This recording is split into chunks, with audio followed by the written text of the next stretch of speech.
নেখেলাটো আমি বিচাৰোঁ।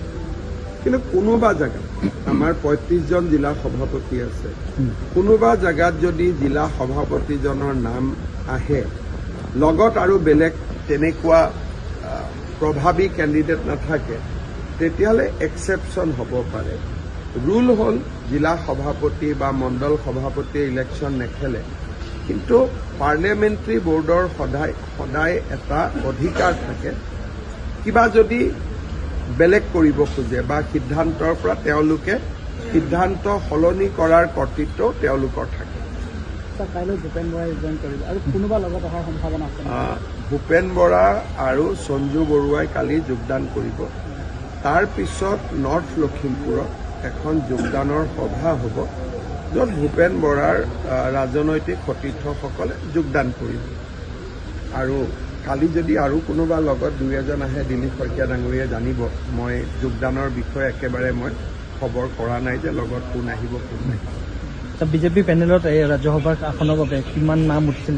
আমি খুব সম্ভৱ দুটা ছিটৰ বিপৰীতে আমি 10-12টা নাম পঠিয়াম আৰু নামখিনি দিলীপ শইকীয়া ডাঙৰীয়াই ফাইনেলাইজ কৰিব। 28 ফেব্ৰুৱাৰীৰ পৰা আপোনাৰ নামো উৎসাহিত। ৰাজ্যসভাত BPF দলে আসন বিচৰা নাই আৰু BPF দলৰ তেনেকুৱা কোনো প্ৰস্তাৱো নাই। আমি 2খন আসন ভাৰতীয় জনতা পাৰ্টীয়ে প্ৰতিদ্বন্দ্বিতা কৰিব, আনখন আসনতো আমি প্ৰতিদ্বন্দ্বিতা কৰিব বিচাৰোঁ আৰু তাৰ কেনেকুৱা কি বিধায়কৰ সংখ্যা কেনেকুৱা হ'ব, কংগ্ৰেছ বা UDFে যুটীয়াভাৱে প্ৰাৰ্থী দিব নেকি, এই গোটেই কথাখিনি চোৱাৰ পিছতহে তৃতীয় ছিটটোৰ আমি কৰিব লাগে। আপোনালোকে নিজেই জানে মই কি কৰি আছো, ডেইলি CM ট্ৰিপলে চৰকাৰী চাকৰি যি কৰিব লাগেতো ময়ে কৰি আছো, সেইটো সুধিবলগীয়া কি আছে? আপোনালোকেতো দেখাই পাই আছে, আপোনালোকৰ টিভিত ওলাই আছে ডেইলি। কিন্তু পাকিস্তানটোতো পাকিস্তানেই না, সেইটো কেনেকে এৰিব আপুনি?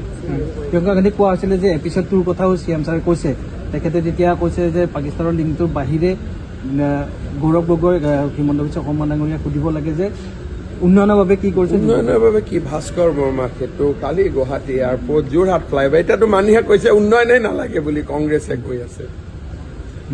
উন্নয়নৰ কথাত বিজেপিক নোৱাৰে, চাকৰিত নোৱাৰে, লোনত নোৱাৰে, আইন শৃংখলাত নোৱাৰে, শান্তিত নোৱাৰে, দুৰ্নীতিত নোৱাৰে। টকা নোখোৱাকৈ 1,60,000 অসমত চাকৰি হ'ব পাৰে নেকি? এতিয়া তেওঁলোকে আমাক অভিযোগ কৰিব কোনোতো ইছ্যুৱেই নাই। তেওঁলোকৰ হাতত কোনটো ইছ্যু আছে কওক আপোনালোকে?